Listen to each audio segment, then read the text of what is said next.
bem com vocês? Eu sou a professora Daniele e nós vamos começar mais uma aula de ciências. Vamos lá? Então, para começar, eu já trouxe aqui um pensamento. Olha só, na natureza, nada se cria, nada se perde, tudo se transforma.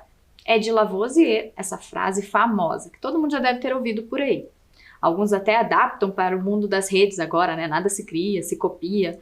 Mas o princípio é do Lavoisier, pensando nas transformações que ocorrem na natureza, na nossa vida. Olha só, quem foi? Antoine Lavoisier. Ele viveu entre 1743 e 1794. Foi um cientista francês, autor da frase: na natureza, nada se cria, nada se perde, tudo se transforma, e é considerado o pai da química. Exatamente por isso, porque ele estudou durante anos muitos processos de transformação, muitas reações químicas que trouxe para ele esse conhecimento. Então vamos lembrar um pouquinho da outra aula que a gente viu sobre as reações químicas. Nós falamos de misturas, transformações, substâncias, átomos, moléculas. Lembram-se que tudo que existe, toda a matéria do planeta, vem de uma pequena partícula indivisível chamada átomo, que depois se juntam e formam as moléculas. Em seguida, as moléculas se agitam e vão formar e se juntam também para fazer as substâncias. E essas substâncias vão criar a matéria que nós conhecemos.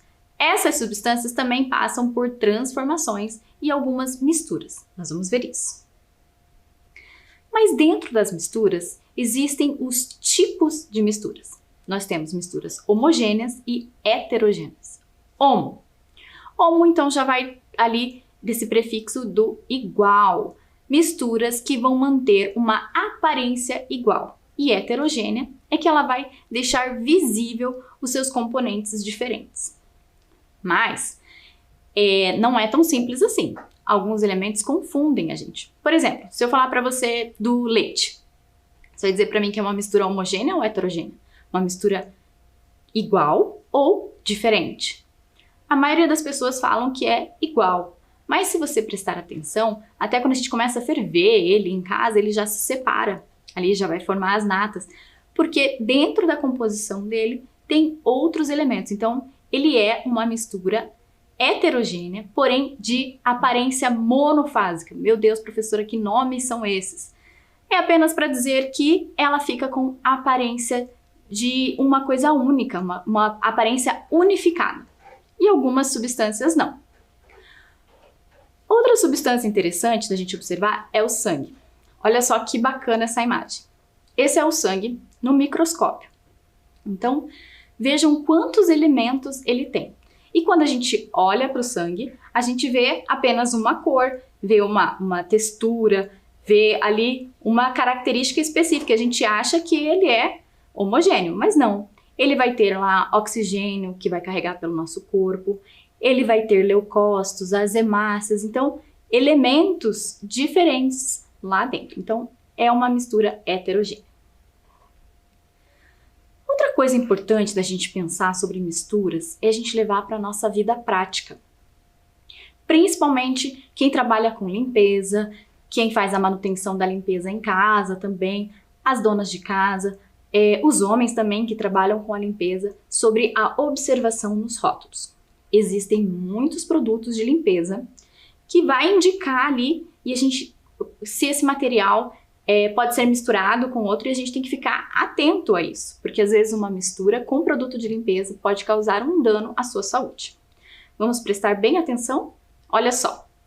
No primeiro símbolo, com aquela mãozinha ali, ele já está dizendo que esse material é corrosivo. Olha que perigo. Então, viu isso? Tome bastante cuidado. Não é um material que deva ficar assim de fácil acesso, deva ser manipulado somente pelas pessoas que entendem desse material. O segundo, explosivo. Algumas dessas imagens a gente vê também em veículos, aqueles caminhões que transportam materiais pelas estradas do nosso país. Então, explosivo que pode causar explosão, inflamável que vai pegar fogo e perigoso para o meio ambiente. Então, esse aqui do meio ambiente, ele já está dizendo, já está pensando na hora de descartar. Se você utilizou esse material, a embalagem deve ser descartada da maneira correta. Tem que cuidar muito para não deixar cair no solo, na água, porque ele vai oferecer contaminação aí. E o comburente? O comburente é parecido com o inflamável. Quer dizer que em contato com gás de combustão, ele também vai causar ali, pode causar uma queimadura, um evento com fogo ali, bem perigoso. Radioativo. Lembram da Marie Curie? Então, os elementos que produzem radiação. Geralmente, esses materiais são manipulados em lugares específicos. Então, por isso que às vezes a gente escuta nos jornais usina nuclear, porque ele vai ter material radioativo. Se acontece algum acidente, vai significar perigo para toda a população. Exatamente por isso, porque a radioatividade saiu daquele ambiente controlado. Então, a radioatividade ela é utilizada também na medicina, como o raio-x, às vezes para tratamentos de doenças avançadas, mas, e daí na geração da energia nuclear, por exemplo, ela gera energia, né? Então ela é usada também no nosso dia a dia, mas ela tem que ter esse cuidado, manipulada corretamente. Então é um símbolo que a gente deve ficar bem atento quando vê. Tóxico. Isso aqui a gente vê sempre nos venenos aí, materiais então que devem ficar longe de criança, de animais, tomar bastante cuidado. Irritante e nocivo. Então isso vai causar alguma irritação ali na pele, nos olhos, tem que tomar bastante cuidado também. E o mutagênico. Bom, esse a gente quase não vê, ainda bem, mas é importante a gente saber. O mutagênico, ele vai poder causar uma alteração no nosso material genético. Então veja o quanto ele é potente, alterando inclusive as células do DNA. Então é um material também manipulado por cientistas só em ambiente seguro. E voltando para a nossa realidade então lá em casa, na sua casa, como que você faz a limpeza dos ambientes? Agora, nesse período da pandemia, nós vimos também que as pessoas aumentaram e muito o consumo de produtos de limpeza e passaram a adquirir novos hábitos de limpeza, né? Limpar as compras quando voltam no supermercado, limpar mais os sapatos. Porém, tudo isso também tem que ser feito com muito cuidado. Um produto muito indicado para essa limpeza, ele é um desinfetante. Então, realmente, a água sanitária, o hipoclorito, né? Ele vai combater os micro-organismos, ele vai combater bactérias, vírus. Então, ele é muito usado para higienização. Porém, é um produto que a gente deve ter muito cuidado. Ele não pode ser misturado com qualquer coisa. Vamos ver lá. Então, a água sanitária. Pode ser misturado com o quê? Basicamente nada, gente. Conforme você adiciona detergente, vinagre, a reação que ela pode causar ali vai ter algum dano para a nossa saúde. Então tem que tomar bastante cuidado, tá certo? Olha só, então, quais são os perigos? A água sanitária com o álcool, água sanitária com o vinagre. A água sanitária com o vinagre vai produzir um gás ali. E esse gás, ao ser inalado, ele vai afetar as nossas células do pulmão. Então, quais serão as áreas afetadas? Talvez a gente não perceba na hora, mas a longo prazo isso é bem preocupante. Será a respiração, poderá causar ali uma tosse imediatamente. Então, deve-se ter muito cuidado. A gente vê aí algumas misturinhas na internet, truques de limpeza, mas nem sempre essas pessoas conhecem os efeitos dessas misturas. Então a gente tem que ter bastante cuidado. Outro componente, outro produto que a gente não deve misturar de jeito nenhum é vinagre e água oxigenada, tá certo? É bem perigoso, gente. Além de afetar as vias aéreas, pode causar ali um efeito a longo prazo, até nas nossas células de restauração, né? Nossas células de anticorpos. Então, são materiais que a gente deve tomar bastante cuidado. E o cloro com amoníaco. Meu Deus, esse nem se fala. Gente, o amoníaco, ele vai, nessa mistura, soltar o gás de amônia. Então, muito prejudicial, ele pode se tornar corrosivo, inclusive. Então, muito cuidado, tá? Esses são os materiais que a gente não deve misturar nunca, em hipótese alguma, ok? Eu vou deixar agora para vocês um vídeo que vai explicar um pouquinho sobre como o uso desses produtos pode afetar a nossa saúde.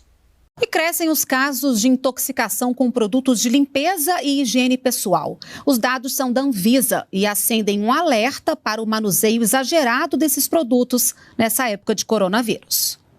São produtos comuns como água sanitária, detergente e desinfetantes, que estamos acostumados a usar em casa.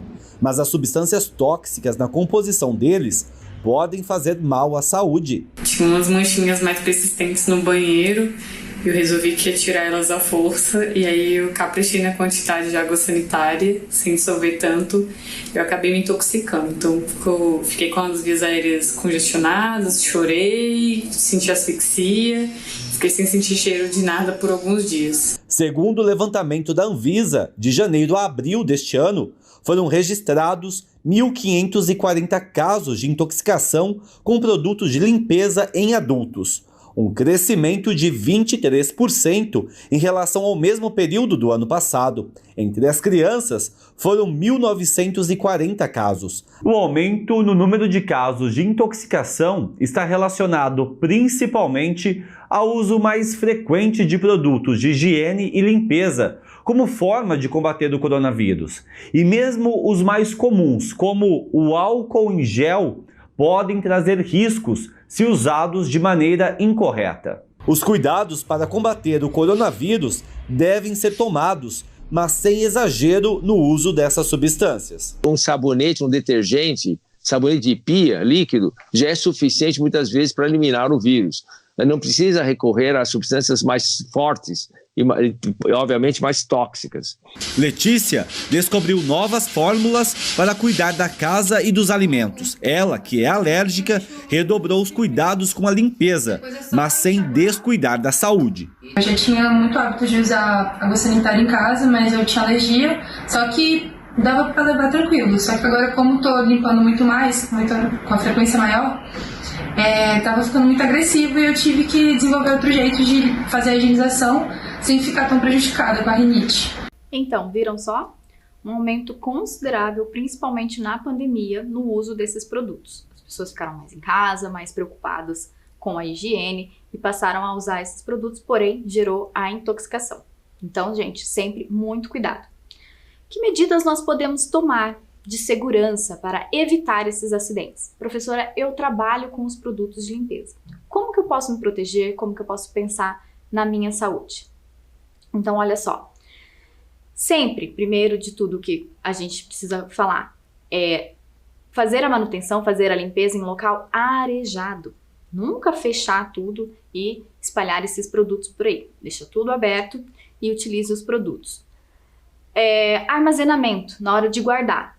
Local seco, de difícil acesso para crianças e animais. Então, que você possa saber ali onde estão os seus produtos, mas em segurança, que possa ser fechado, de preferência com cadeado.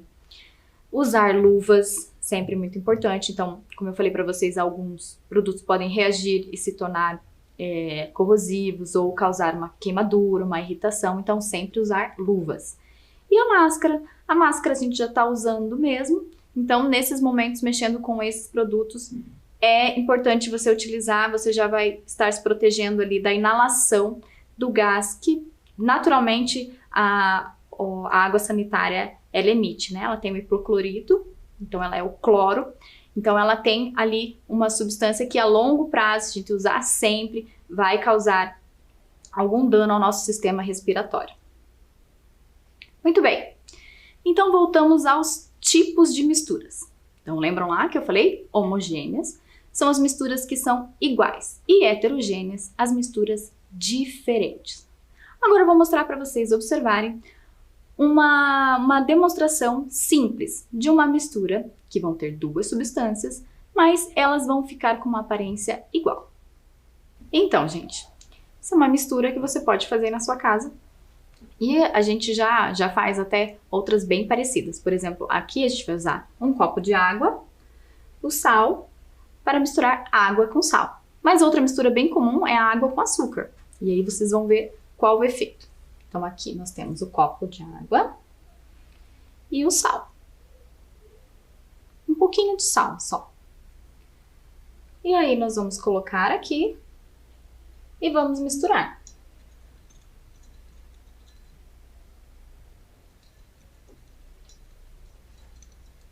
Olha só. Então, a gente tem aqui um soluto e um solvente. Então, por isso que ela se forma numa mistura homogênea. Se a gente olhar tudo, ele está unificado, uma aparência só. Então, são dois elementos diferentes, a água e o sal. Mas, misturados, eles não deixam de ser o que eles eram antes, eles aparentam essa demonstração homogênea, certo? Então, bem simples, e ela é monofásica, então ela não vai ter fases que vai diferenciar ali um do outro, tá joia? Então, viram que legal? Vocês já se perguntaram de onde vem o sal? O sal, tão presente nas nossas vidas, ele passa por alguns processos químicos e inclusive físicos. Ele passa também por uma secagem, ele vai passar lá para retirada do mar. Então, vou deixar para vocês um vídeo que vai explicar melhor como é que é feita essa coleta do sal.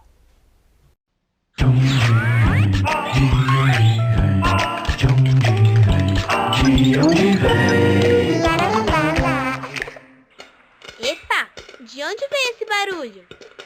Eu conheço esse barulhinho de algum lugar. Eu tenho quase certeza que esse barulho é de... pipoca! Eba! Eu sabia! Ops! Tá faltando alguma coisa. Xiii, esqueci de colocar sal. Ué, mas... de onde vem o sal? Do saleiro. Toma, Kika. Ninguém entende as minhas perguntas. Eu entendo, Kika. O sal vem do mar. Já reparou como a água do mar é salgadinha? Dentro dos oceanos existem milhões e milhões de toneladas de um mineral chamado sal. O sal que você usa em casa é separado da água do mar em um lugar chamado salina. Nas salinas, a água do mar é puxada e filtrada para ficar mais pura.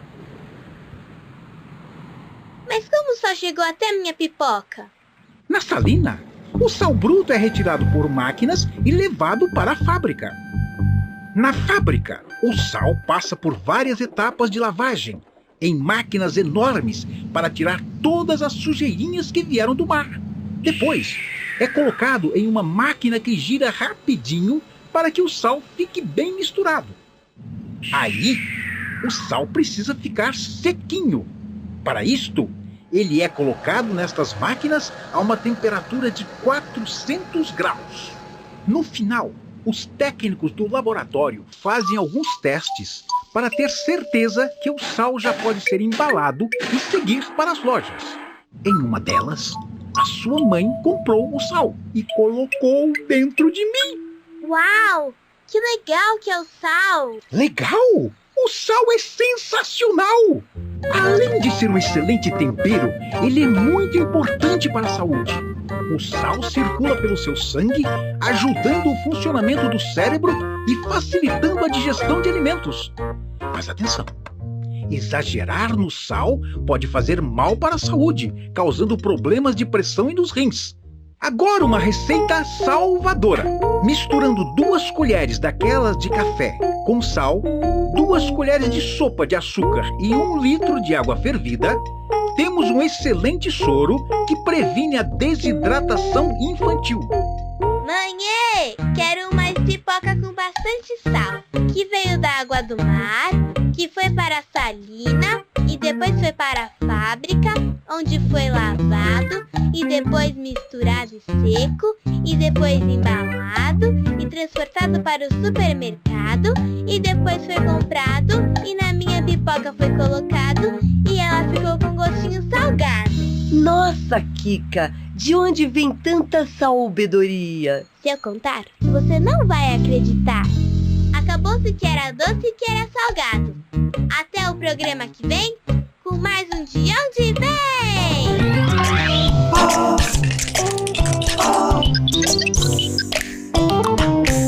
Então, viram só que interessante quantos processos o sal passa para chegar na nossa mesa? Vocês sabiam disso? Que é tão comum, tão presente no nosso dia a dia? E é uma ótima ferramenta também para a conservação. Porém, a gente tem que se lembrar da quantidade de sal na nossa alimentação, tá? Não vamos esquecer disso, tem que cuidar com o sal para a nossa saúde. Continuando com as nossas misturas, então. Agora, nós vamos ver uma mistura heterogênea, polifásica. O que quer dizer isso? Que essa sim vai ficar com as fases aparentes dos diversos materiais. Vamos ver? Então, primeiro nós vamos pegar o mel aqui. Vamos colocar lá um pouquinho de mel no copo. Então, você vai precisar de um copo de vidro também. Depois, nós vamos usar uma solução em água. Então, aqui eu coloquei um corante para a gente ver melhor. Corante dissolvido na água.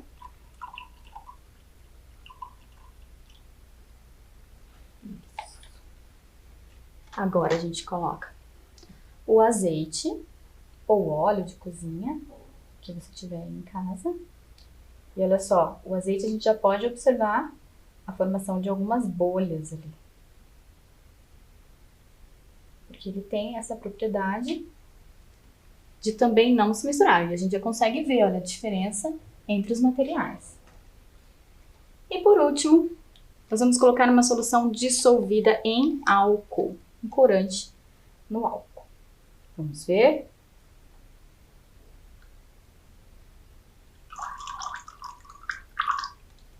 O álcool já é mais leve um pouquinho, então ele vai se misturar um pouquinho.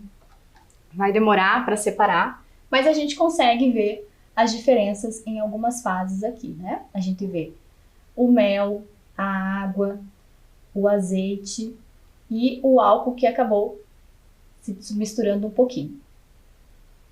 Mas é assim, então a mistura heterogênea, a principal diferença é que a gente consegue ver, aparentemente ela não está uma coisa uniforme, a gente vê as fases só de olhar, certo? Legal? Então, se vocês gostaram, pode fazer na sua casa, com todo cuidado, e pode mandar pra gente pra ver como é que foi a sua experiência. Tá joia? Então, continuando. Além das misturas, nós temos também as transformações. Transformações. Você já percebeu que os materiais podem passar por diferentes transformações? Então, os materiais podem mudar de aspecto. Vamos ver melhor isso. Vamos observar algumas transformações que podemos vivenciar e experimentar no nosso dia. O tempo todo está acontecendo transformações. Olha só essa imagem. O apodrecimento das frutas e legumes é um exemplo de transformação. O que acontece?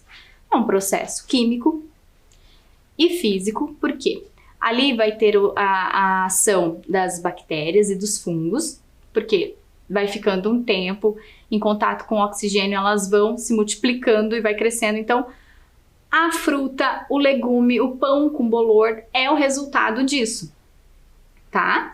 E a tendência é ela diminuindo de tamanho até desaparecer. Então, esse é o processo natural que acontece no meio ambiente. Então, é a decomposição para que não fique resíduos no meio ambiente. Olha só como a natureza pensou até nisso.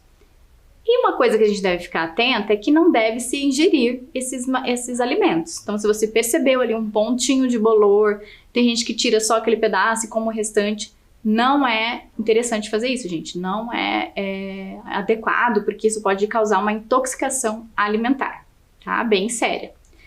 Então, e outra questão que a gente pode observar nos alimentos é que os alimentos in natura duram menos. Então, a gente tem que estar sempre buscando uma maneira de conservá-los melhor para durar ou comprar na quantidade certa que você vai usar naquela semana. Assim, você evita o desperdício. Então, o apodrecimento das frutas ou legumes é um exemplo de transformação irreversível ou química. A decomposição provoca a formação de substâncias químicas que alteram a cor, o cheiro, o gosto, a textura e a consistência dos corpos. Então, é isso. E é irreversível, você não consegue recuperar aquele alimento novamente. Agora nós vamos ver um exemplar de uma transformação física. Vamos lá? Então, vamos observar agora mais uma prática, mais um experimento. Então aqui a gente tem 2 bananas. Elas estão já quase descascadas, mas a gente pode ver aqui as cascas. E estão inteiras. Então nós vamos ver mais uma transformação. Vou transformar como? Vou cortar essa daqui.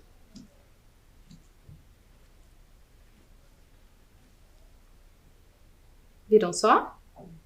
Agora a gente pode ver aqui ela detalhada num outro formato. O que a gente tem que observar nessa transformação? Alterou o sabor? Alterou a cor, o cheiro, a consistência, a textura, o brilho, a sensação térmica deste alimento? Não, ó. Tá, inclusive um cheirinho gostoso de banana, então tá normal, tá?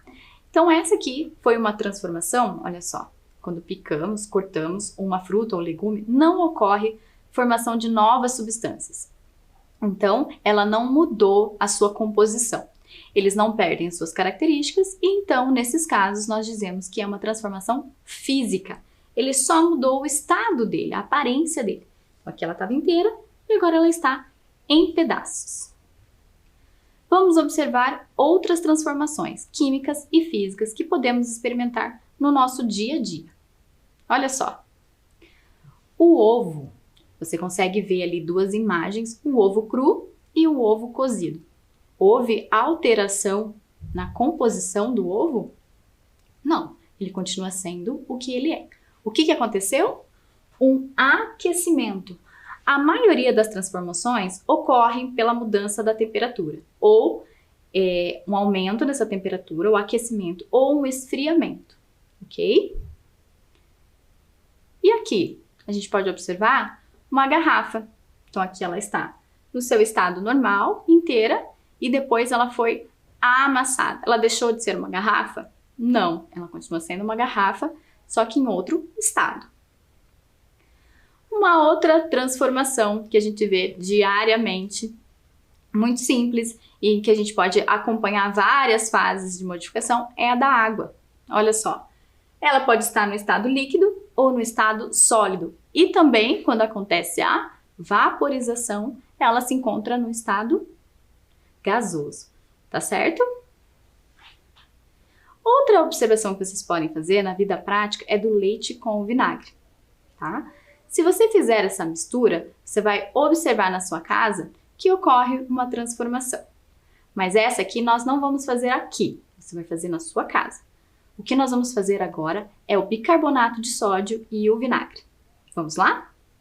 Para esta experiência, nós vamos precisar de um pouquinho de vinagre. Aqui eu coloquei uma corzinha com corante e bicarbonato de sódio.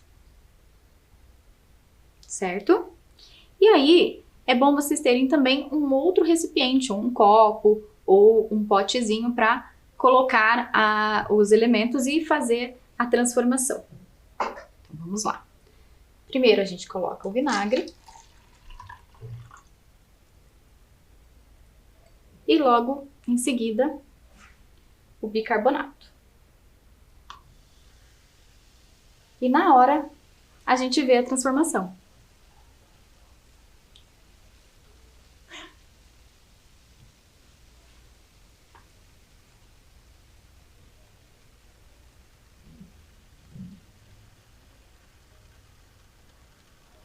Legal?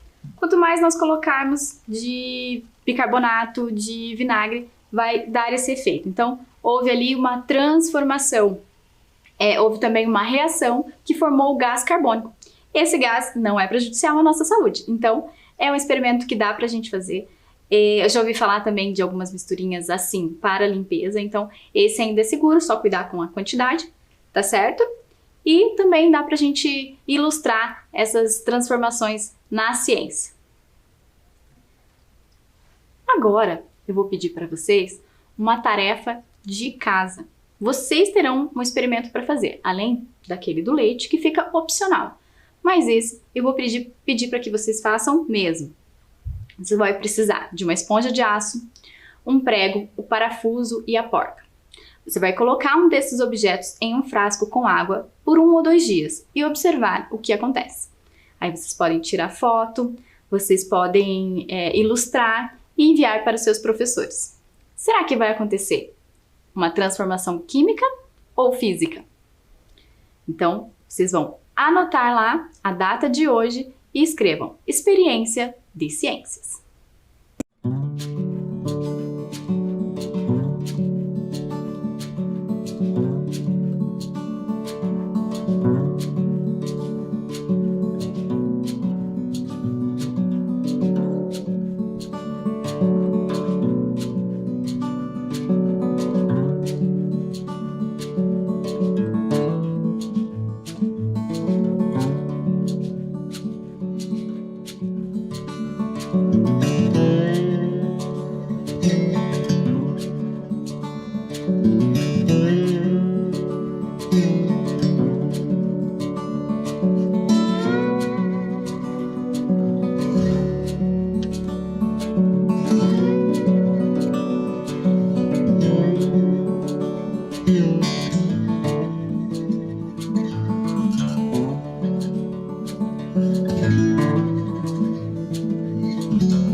Então, conseguiram anotar?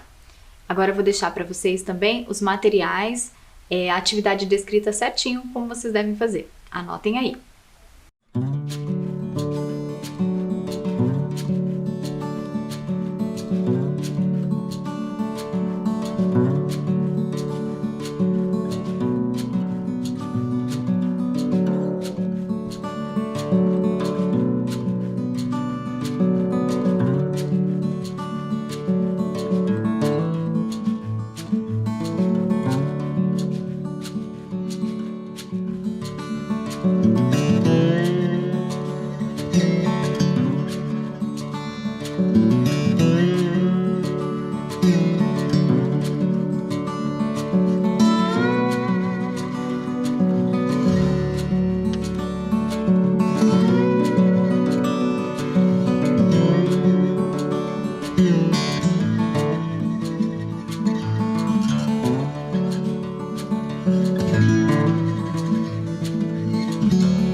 Então, copiaram?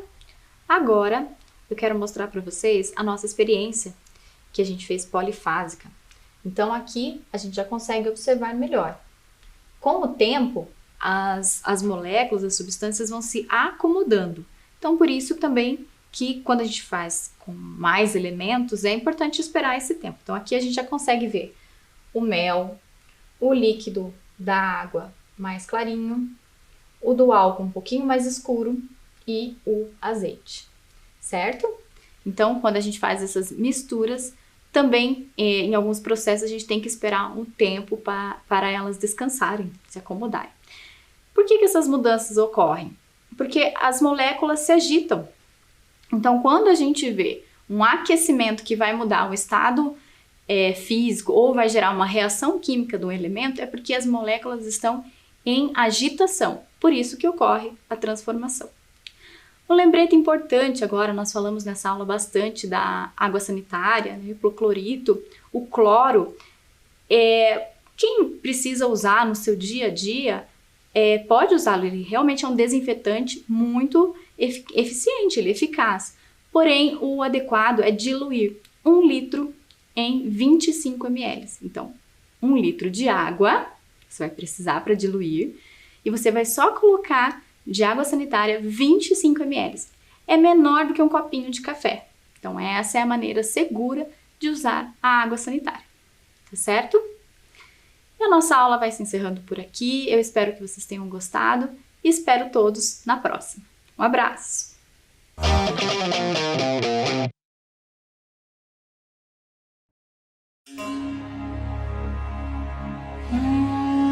Para quem gosta e quer conhecer a história da civilização do Antigo Egito, Curitiba é o lugar. No bairro do Bacaxiri, a Ordem Rosa Cruz mantém um complexo que, além dos edifícios imponentes, conta com um museu egípcio formado por objetos relacionados ao Antigo Egito, possuindo peças que contam a história dos faraós, da religião e do cotidiano daquela civilização. O Museu Egípcio, ele tem, na verdade, um museu de réplicas e que trouxe hoje para a população de Curitiba, a cada 2 anos, na verdade, uma exposição com um determinado assunto sobre o Egito Antigo. As pessoas tendem a pensar que o Egito Antigo eram somente aquelas grandes construções, mas nós esquecemos que foi uma civilização muito grande e que perdurou por cerca de 5.300 anos. E o passeio já começa pelo lado de fora, onde a própria arquitetura dos edifícios já nos remetem ao Antigo Egito. E você pode passear, inclusive, nesta alameda aqui, cercada de esfinges. As réplicas dos objetos relacionados ao Antigo Egito, cujos originais são conservados no acervo de diversos museus europeus, egípcios e norte-americanos, são fiéis. Esses objetos relacionam-se a muitos aspectos da vida daquele povo, assim como sua organização social, sua religião e sua política. Mas a peça mais importante do Museu Egípcio é a múmia original de uma dama egípcia chamada Thotmea, que possui cerca de 2.600 anos. Ela está na coleção do museu desde 1995. A parte final da exposição é a múmia Thotmea. E o incrível é que a múmia Thotmea ela tem o sarcófago, que é uma réplica também, é uma cópia, né? E aí nós temos ali também a tumba dela, que é uma cópia também baseada na época das tumbas da época dela, né? O Museu Egípcio e Rosa Cruz fica na rua Nicarágua 2641, no Bacaxiri.